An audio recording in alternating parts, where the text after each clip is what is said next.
Happy Sabbath, everyone, and a blessed feast of unleavened bread. Welcome to Revival Faith Ministries. I'm Pastor Rex Frank, and we thank Abba Yahweh for bringing us together again on this wonderful Sabbath day. We are so blessed, my friends, for this opportunity na tayo po ay muling pinagsama-sama ng ating Amang Yahweh upang makapag-celebrate ng kanyang Sabbath at ng Feast of Unleavened Bread sa taong pong ito. Hallelujah! Friends, no matter what you face this week, Abba Yahweh has brought you here with purpose. This is a place of revival. This is a place of renewal, healing, and transformation. And let us all remember, my friends, Abba Yahweh is our anchor when everything else is unstable. He is our peace when everything else feels chaotic.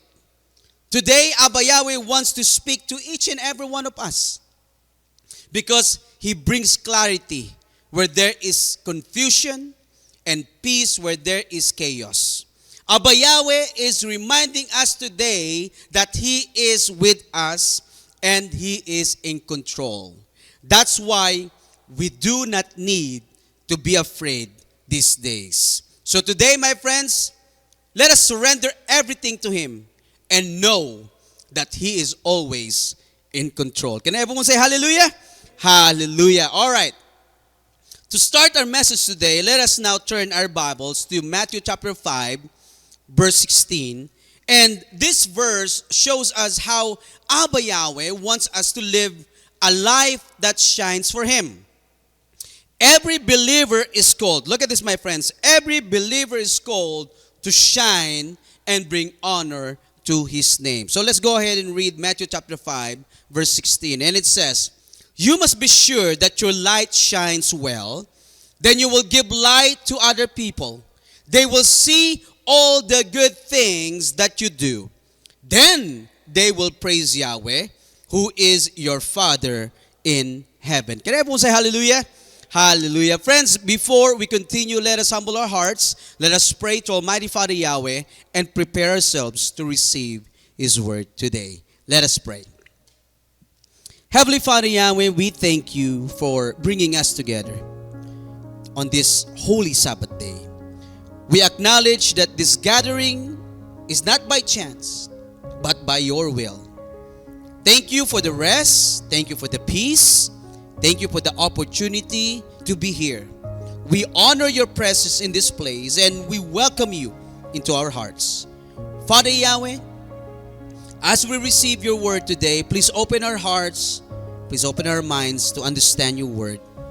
Please teach us, guide us, and transform our lives through Your message. May Your Holy Spirit speak to each one of us today. And Abba Yahweh, we dedicate this gathering to You.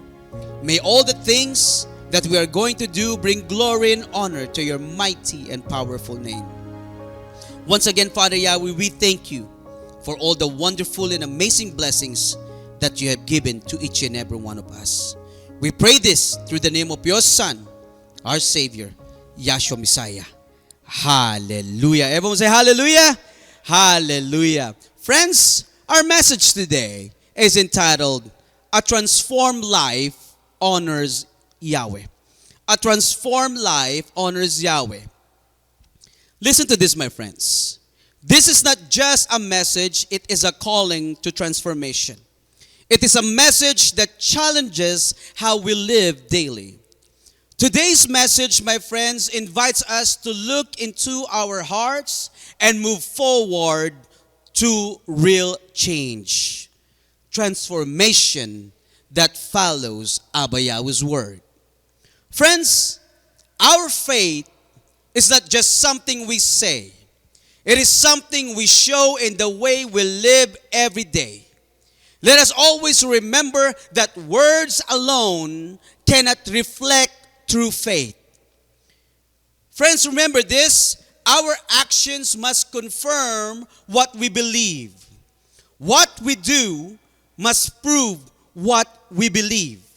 This means it is not enough to simply say that we believe and we have faith. It must be seen in the way we live every day. Hindi sapat na sabihin lang natin na tayo po ay naniniwala, na tayo po ay merong pananampalataya. Kailangan nakikita ito sa ating buhay araw-araw. Kaya nga ano po ang sabi sa James chapter 2 verse 18? Yes, a man will say you have faith and I have works. Show me your faith without works and I will show you my faith by my works. Look at this, my friends. Kung sinasabi nating mahal natin si Amang Yahweh at mahalaga siya sa ating pong buhay, dapat makikita ito sa paraan ng ating pamumuhay, sa ating pagsunod at sa ating pong pakikitungo sa iba. At kung sinasabi nating may tunay tayong pananampalataya, kailangan ay nakikita sa atin ito sa ating mga desisyon, sa ating mga pananalita, at sa ating pong mga kilos araw-araw. Tama po ba? Friends, always remember this, people will believe what they see more than what they hear. Mas paniniwalaan po ng tao ang nakikita nila kaysa sa naririnig nila. Kaya po mga kapatid, ang buhay natin ay dapat tumutugma sa ating mga sinasabi. Remember that real faith always produces good fruit. Just as we always say, katulad po ng ating palaging sinasabi, people are watching our lives every day. They observe how we react under pressure, they see how we treat others, and they notice how we handle challenges. Through our lives, people will know who Abba Yahweh is. And that's why our lives must show His truth, His goodness, and His love every day. Ang buhay natin mga kapatid ay mensaheng nakikita ng tao.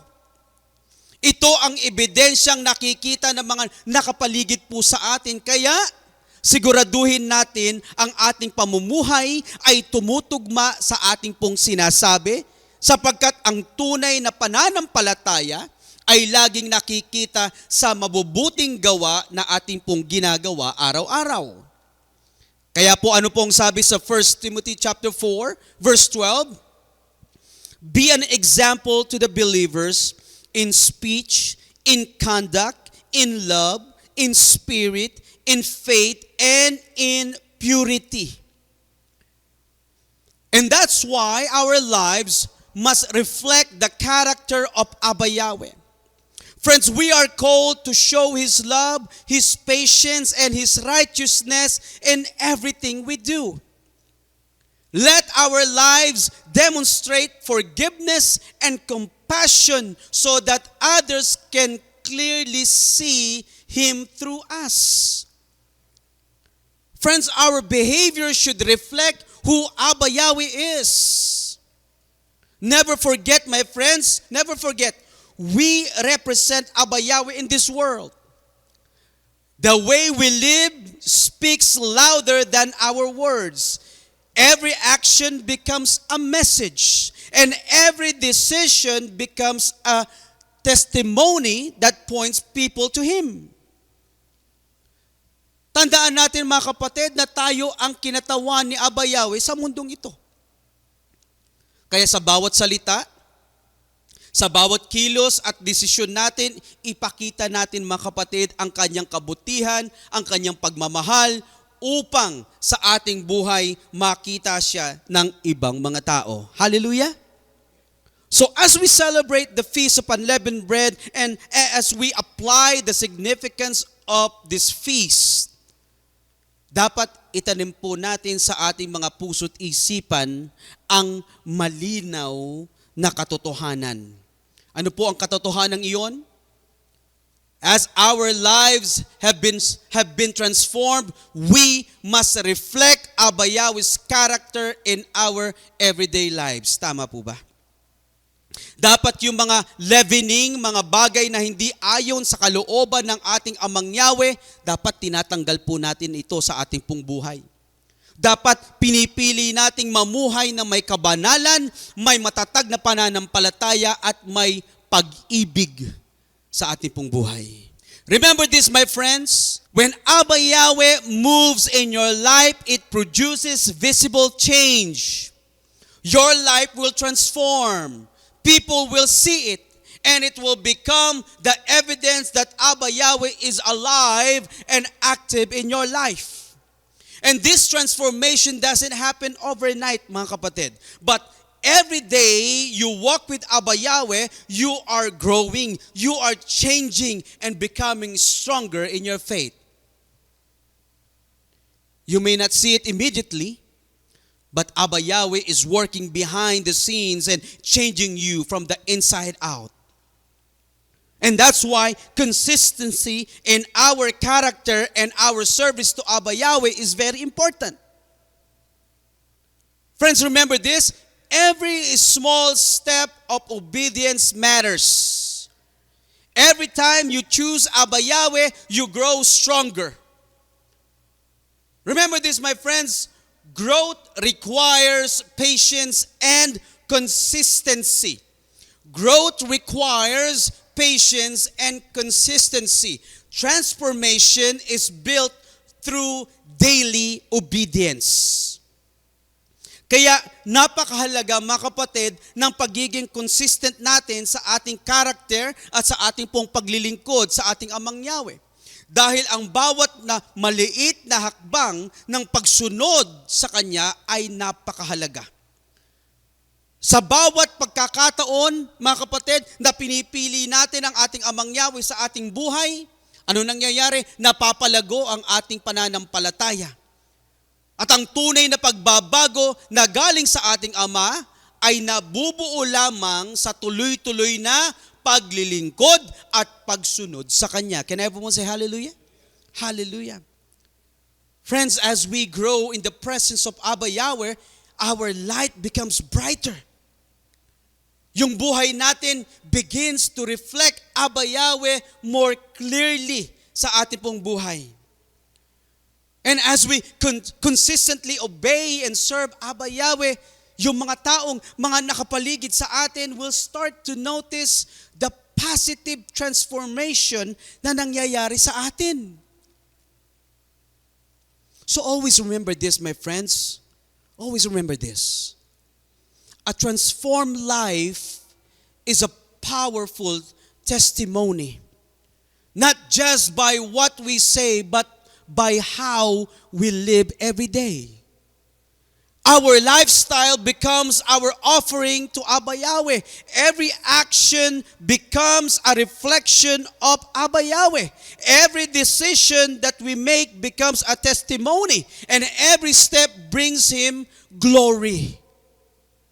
Kaya po, ano sabi sa Romans chapter 12 verse 1?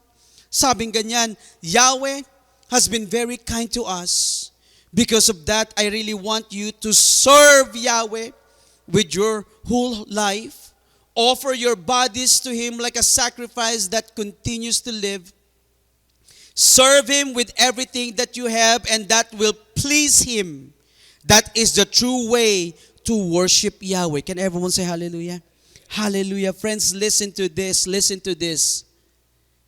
In our words, in our actions, and even in our thoughts, let us choose to please Abba Yahweh. Because true worship is not just what we say, but how we live every day. Sa ating mga salita, sa ating mga kilos, at maging sa ating mga iniisip, piliin nating bigyang kaluguran si Amang Yahweh.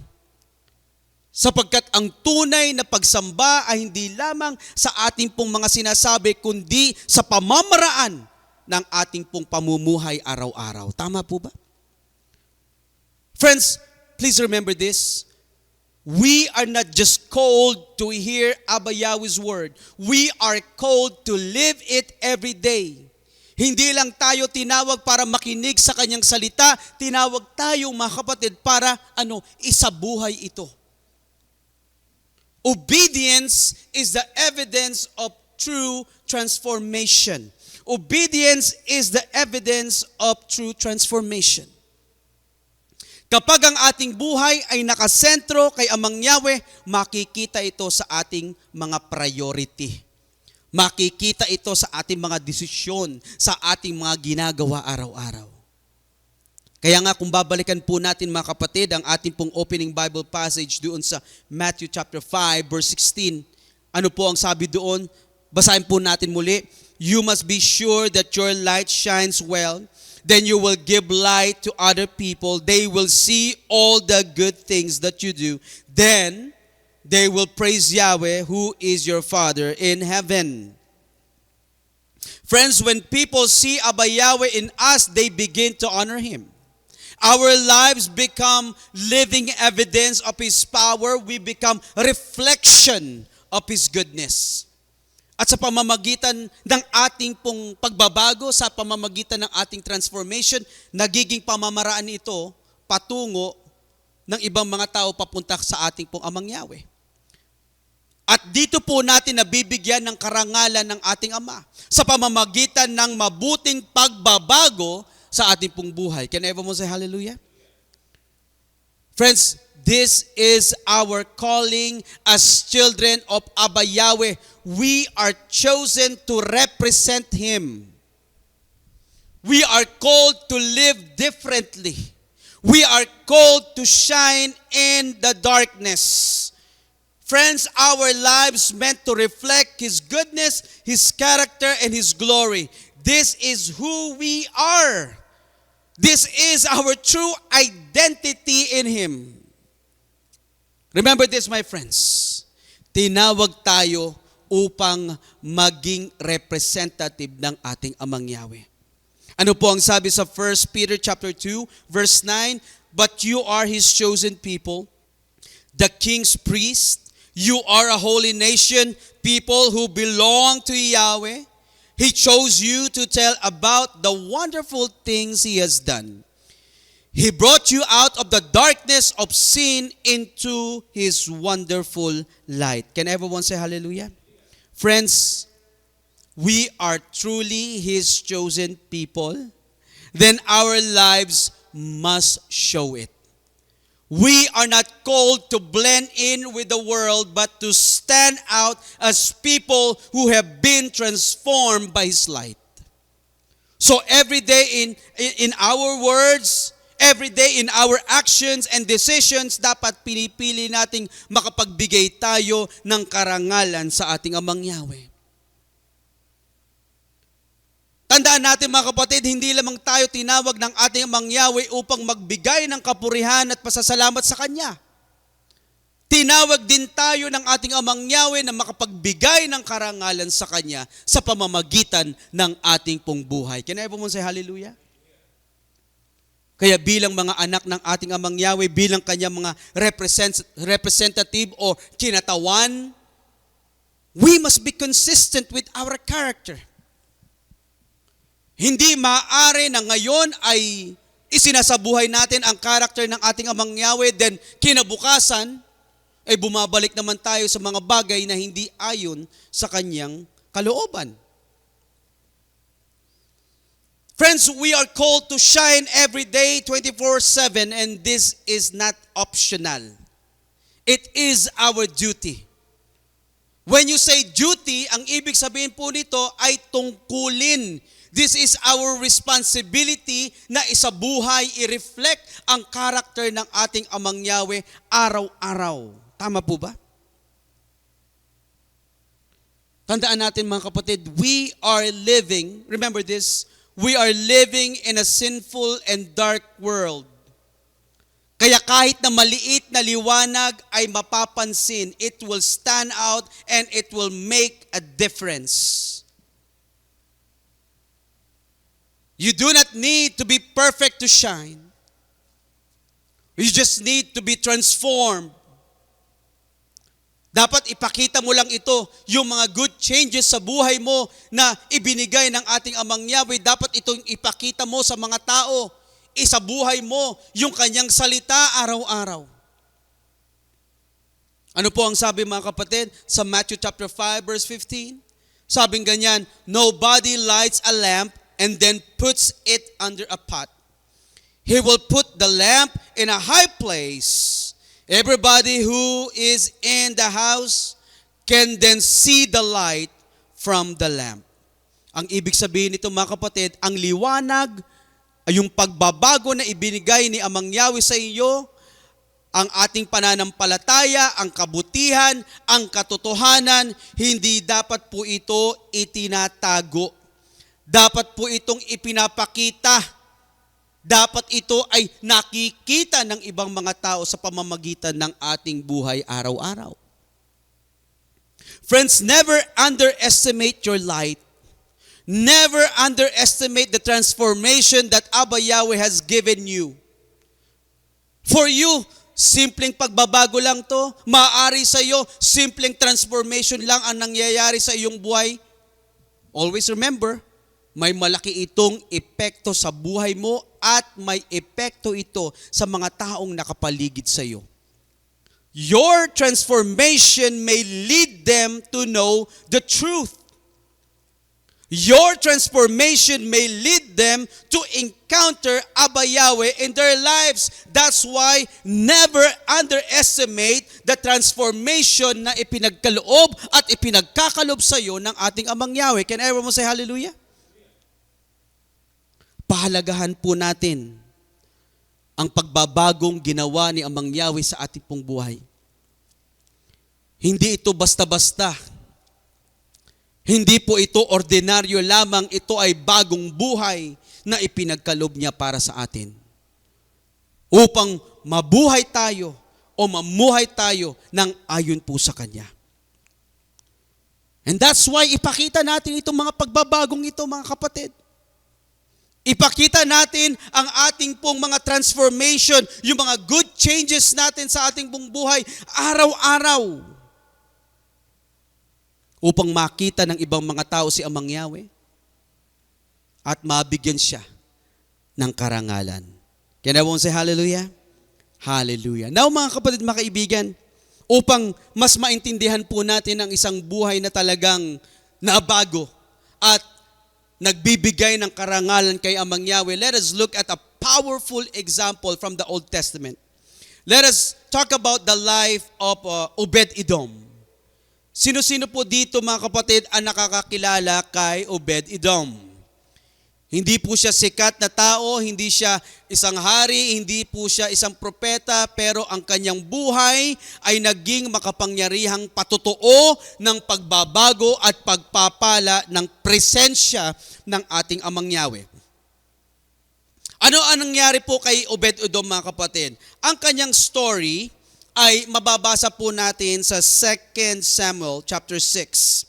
2 Samuel chapter 6 verse 10 to 11. At dito po ay mababasa natin ang Ark of the Covenant ay dinala sa kanyang bahay. However, I want everyone to know na bago po dalhin mga kapatid sa bahay ni Obed-Edom ang Ark of the Covenant, ay may nangyari na ikinatakot ng mga tao. Kahit nga si Haring David, mga kapatid, ay natakot sa pangyayaring ito. Ano po iyon? Ito yung nangyari mga kapatid kay Asa.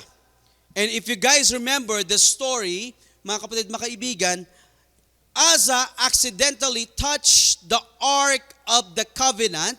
At dahil dito ay nabuwal po siya at namatay. Okay? Dahil accidentally nahawakan niya po yung Ark of the Covenant. And because of this, sa pangyayaring ito mga kapatid, Asa did not honor Abba Yahweh when he touched the Ark of the Covenant. Dahil ang mga Levites lamang ang maaaring humawak nito. Basahin po natin mga kapatid, 2 Samuel chapter 6 verse 7. Ganito po ang pagkakasabi. Yahweh was very angry with Asa because he did not respect Yahweh's rules. He immediately knocked Asa down to the ground. Asa died there beside the covenant box. So after na mangyari ito kay Asa, mga kapatid, natakot po ang mga tao sa presensya ng Ark of the Covenant dahil sa insidenteng ito. Pero po, itong si Obed-Edom, hindi po siya umatras. Hindi po siya natakot. While others were afraid of the presence of Abba Yahweh, Obed-Edom opened his home binuksan niya yung kanyang bahay and his heart para po sa Ark of the Covenant. Obed-Edom welcomed the Ark of the Covenant sa kanya pong tahanan. Let us read 2 Samuel chapter 6 verse 9 to 10 at ganito po ang nakasulat. Basahin po natin yan mga kapatid, mga kaibigan. So David now became afraid of Yahweh. He said, Yahweh's covenant box is too holy to come with me. He no longer wanted to take Yahweh's covenant box to the city of David to be with him there. Instead, he took it to the house of Obed-Edom who came from Gath. Ano po ang ginawa ni David? Dahil sa takot niya doon sa Ark of the Covenant, dinala niya ito sa bahay ni Obed-Edom. While everyone was afraid, ito pong si Obed-Edom received Abba Yahweh's presence sa kanyang tahanan. Friends, the Ark of the Covenant represents Abba Yahweh's presence. So, literally, nasa loob ng tahanan ni Obed-Edom ang presensya ng ating Amang Yahweh. Ni-welcome niya. While others were afraid doon sa Ark of the Covenant, itong si Obed-Edom, mga kapatid, ni-welcome niya ang presence ng ating Amang Yahweh sa loob ng kanyang tahanan. And I want everyone to take note of this, my friends. Kapag ang presensya ng ating Amang Yahweh ay tinanggap mo sa iyong buhay, may mabuting transformation ang mangyayari sa iyo. Can everyone say hallelujah? May magagandang mga mangyayari o pangyayari sa iyong buhay kapag ikaw ni-receive mo, ni-welcome mo ang presensya ng ating Amang Yahweh sa buhay mo. Kagaya po ni Obed-Edom. May malaking transformation, may malaking pagbabago na nangyari sa kanyang buhay. Ano po ito mga kapatid? Let us read 2 Samuel chapter 6 verse 11. The Ark of Yahweh stayed in Obed-Edom's house for 3 months. And, look at this. And Yahweh blessed Obed-Edom and all his family. Can everyone say hallelujah? Hallelujah. Alam niyo mga kapatid, Obed-Edom's life was transformed not by position, not by title, but by the presence of Abba Yahweh in his home. At hindi lamang siya ang nagkaroon ng pagbabago, ha? Pati ang kanyang buong pamilya ay nabigyan ng pagpapala. This is what a transformed life does. It affects others around you. Kaya kung ang presensya ni Amang Yahweh ay nasa iyong buhay, hindi lang ikaw ang makakaramdam ng pagbabago at pagpapala ng ating Amang Yahweh, pati ang iyong pamilya, pati ang mga tao na nakapaligid sa iyo, magkakaroon po ng pagpapala. Mararamdaman nila ang pagbabago sa iyong buhay, sa kanilang buhay. And take note of this, my friends.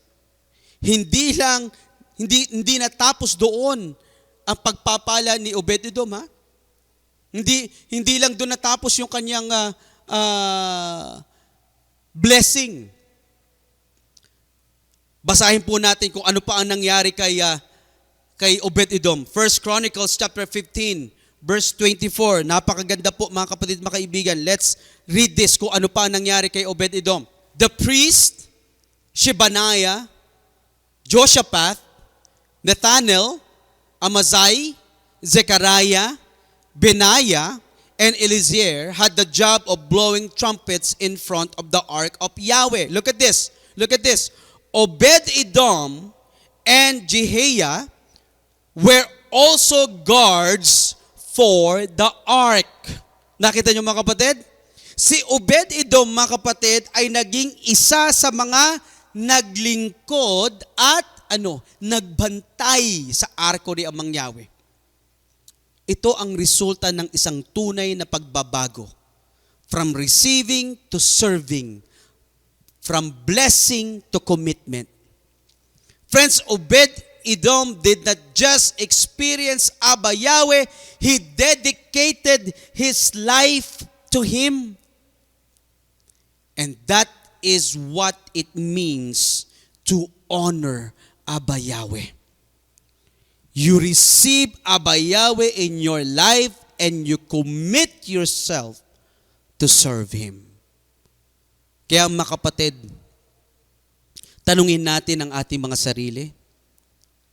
Tinatanggap lang ba natin ang pagpapala ng ating Amang Yahweh sa ating buong buhay? O handa rin ba tayong maglingkod at maging matapat sa Kanya? This is a very important question na dapat nating sagutin bilang mga anak ng ating Amang Yahweh. Remember this, my friends, a transformed life is not just about what we receive. It is about how you respond or how we respond. Dahil kapag ang buhay natin o ang buhay mo ay tunay na nabago ng presensya ni Amang Yahweh, makikita ito kung paano ka magdesisyon, ano ang maging priority mo, at lalong-lalo na makikita ito sa paglilingkod mo sa Kanya. Tama po ba? Kapag talaga ang buhay natin ay binago ng ating Amang Yahweh, binago ng Kanyang presensya, sigurado po ang ating buhay ay magbibigay ng karangalan sa ating Ama. Tama po? However, the reality, kung ano yung nakikita natin ngayon, sa kapanahunan natin ngayon, ay maraming mga tao ang umiiwas. Maraming mga tao ang umiiwas sa presensya ng ating Amang Yahweh. Maraming mga taong natatakot sila sa pagbabago. Natatakot sila sa transformation, sa changes. Dahil komportable na sila sa kanilang buhay at ayaw na nilang magbago at ayaw nila ng spiritual commitment. Many people do not want to surrender control sa kanilang buhay. Ayaw nilang isubmit ang kanilang mga sarili sa kalooban ng ating pong Amang Yahweh.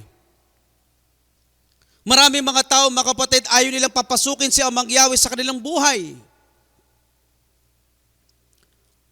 Remember this, my friends, when you make room for Abba Yahweh sa iyong buhay, that is the only time na magkakaroon ng pagbabago sa buhay mo.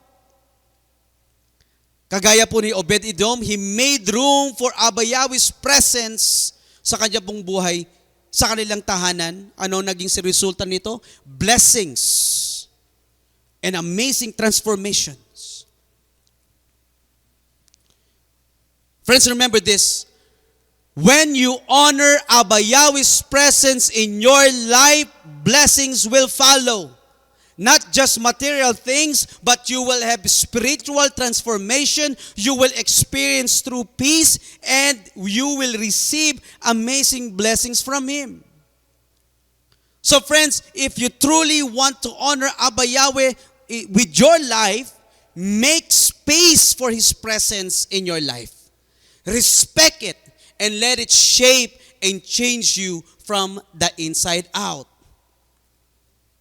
Kapag pinararangalan mo ang presensya ng ating Amang Yahweh sa iyong buhay, susunod, mga kapatid, ang pagpapala. Kaya kung nais ninyo mong maging tunay o nais mo magkaroon ng pagpapala, parangalan mo si Amang Yahweh sa pamamagitan ng iyong buhay. Bigyan mo ng puwang ang kanyang presensya sa iyong buhay. Igalang mo ang presensya niya at hayaan mong baguhin ka niya sa iyong buhay araw-araw. Hallelujah! Alam niyo mga kapatid, wag po nating katakutan ng pagbabago. Don't be afraid sa transformation na ipagkakaloob ng ating Amang Yahweh sa atin. Dahil, remember this, ang pagbabagong galing kay Amang Yahweh ay laging para sa ating kabutihan, pagpapala. Kapag binuksan natin ang ating puso at buhay sa Kanya, makikita ng iba ang mga pagbabago sa atin. At sa pamamagitan nito, mga kapatid, si Amang Yahweh ay mabibigyan ng karangalan. Friends, Abba Yahweh's presence brings order to confusion. Abba Yahweh's presence brings light into darkness. And His presence brings life where there is emptiness. When Abba Yahweh's presence is welcomed, blessings will follow. At ang mga pagpapalang ito, mga kapatid, ay hindi lamang po ito limitado sa mga material na bagay lamang. Dahil kapag ang presensya ng ating Amang Yahweh ay nasa atin, makakaranas tayo ng tunay na kapayapaan sa buhay, tunay na kagalakan, liwanag, at direksyon sa ating pong buhay. Can everyone say hallelujah? Hallelujah. Kaya mga kapatid, mga kaibigan, itanong po natin sa ating mga sarili sa araw po ngayon. Is Abba Yahweh welcome in your life, in our lives? Siya ba ang gumagabay sa ating mga desisyon? Siya ba ang priority natin? O baka naman, naaalala lamang natin siya kapag kailangan natin siya? Tanungin natin kung ino-honor ba natin ang ating Amang Yahweh araw-araw? O ino-honor lamang natin siya o naaalala lamang natin siya kapag tuwing araw ng Sabado? Dapat consistent ang ating pagbibigay ng karangalan, kapurihan at pasasalamat sa Kanya. Tama po ba? Dapat ang pagbibigay natin sa Kanya ng karangalan ay maging parte ng ating buhay, maging lifestyle natin ito. Friends, today I encourage everyone to invite Abba Yahweh into your everyday life. I encourage everyone today, my friends, to invite Abba Yahweh into every area, every aspect of your life. Whether in your home, at work, in school, or in your relationships. Let Abba Yahweh guide your decisions. Let Abba Yahweh shape your thinking, lead your path, and surrender everything to Him. Because when you truly surrender everything to Abba Yahweh, your life will be transformed and will glorify and honor Him. Ipagkatiwala ninyo mga kapatid kay Amang Yahweh ang direksyon ng iyong buhay. Isuko ninyo ang lahat para sa Kanya.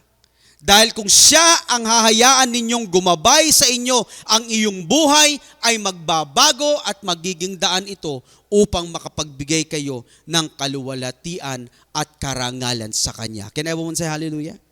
Ano po ang sabi sa Proverbs chapter 3 verse 5 to 6? Sabing ganyan, trust Yahweh completely and don't depend on your own knowledge.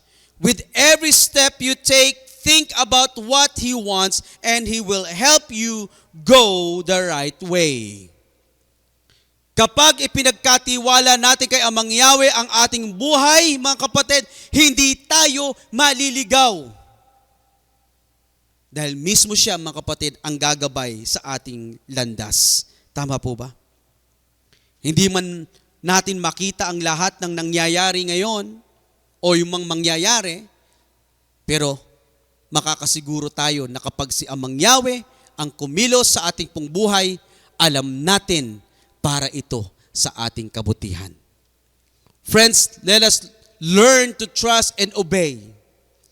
Because true transformation begins with a heart that knows how to surrender to Abba Yahweh. Remember this, my friends, a transformed life is a life that trusts Abba Yahweh completely and walks in obedience every day. And when our lives are centered on Abba Yahweh, every step we take becomes a testimony of His goodness and His power. And in the end, a life that is transformed and obedient to Abba Yahweh will surely bring honor and praise to Him. Kapag si Amang Yahweh, mga kapatid, ang ating pinagkakatiwalaan at sinusunod sa ating pong buhay, hindi tayo maliligaw. Kapag tayo po mga kapatid ay natutong magtiwala at sumunod sa Kanya, magbabago ang ating pong buhay. At kapag siya ang sentro ng ating pong buhay, ang bawat hakbang natin ay nagiging patotoo ng Kanyang kapangyarihan na magbibigay ng kapurihan at karangalan sa Kanya. Can everyone say hallelujah? Hallelujah. So, as our closing passage today, let us read Philippians chapter 2, verses 14 to 15. Ganito po ang pagkakasabi. Whatever you are doing, do not complain and do not argue. Then you will not be guilty of anything that is wrong. You will be clean inside yourselves. You will be living in a completely good way, as Yahweh's children should.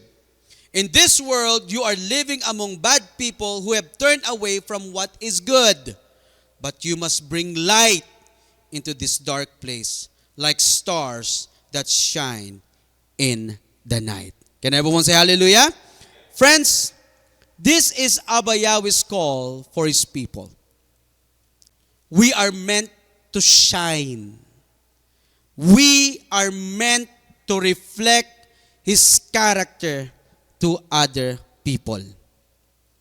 Friends, always remember this. We are not alone in this journey because Abba Yahweh is with us. He is guiding us and He is strengthening us. Let our lives reflect Abba Yahweh's character every day. Let us be intentional in our choices. Let us live with purpose. And let us live with direction. And let our lives shine in this dark world. Friends, people are watching us. They are learning from us. They are observing us. They are being influenced by us. And that's why I encourage everyone today to honor Abba Yahweh through your life. Not just through your words, but through actions. Not just occasionally, but consistently. Not just publicly, but privately. Let our lights shine brightly. Let us not hide the transformation and good changes that Abba Yahweh has done in our lives. Let this be seen every day through our obedience so that we may give glory and honor to Yahweh. Can everyone say hallelujah? Hallelujah. Kaya mga kapatid, mga kaibigan, tandaan po natin na kasama natin si Amang Yahweh. Hayaan nating magliwanag ang ating buhay sa pamamagitan ng ating pagsunod sa Kanya. Upang ang bawat pagbabago sa ating buhay ay magbibigay ng kaluwalhatian at karangalan sa Kanyang banal at makapangyarihang pangalan. Friends, sumayo nawa ang kapayapaan, pag-ibig at pananampalataya na nagmumula sa ating Amang Yahweh at sa ating Messiah Yeshua, pagpalain nawa ng ating Messiah Yeshua ang lahat na nagmamahal sa Kanya ng tapat. Can everyone say hallelujah? Hallelujah. Friends, tayo po'y tumayo at tayo manalangin. Abba Yahweh, we thank you so much for your holy word that we have received today. Thank you for calling us to live a transformed lives. Father Yahweh, please change us from the inside out and help us reflect you in everything we do. Let our lives shine so that others may see you and glorify you. Teach us, Father Yahweh, to trust you. Father Yahweh, please help us to strengthen our families and grow our faith. Father Yahweh, please teach us to put you first above everything in this world. Bless every family that is here today. Please fill our homes with your presence, your peace, and your love. And as we wait for your coming kingdom, Father Yahweh, please prepare our hearts and our lives so that we may be ready to live in your presence forever. Thank you once again, Father Yahweh, for your amazing blessings. And we ask all these things through your Son's name, our Savior, Yahshua Messiah. Hallelujah. Hallelujah. Friends, let's go ahead and raise our hands and receive the blessings from Almighty Father Yahweh. Yevareka ka Yahweh vishmereka, Yair Yahweh panevileka vikunika, Yesa Yahweh panevileka, BSM, Leka, Shalom. May Yahweh bless you and keep you. May Yahweh make shine His face on you and be gracious to you. May Yahweh lift up His face unto you and give you peace. Happy Sabbath, everyone. Hallelujah.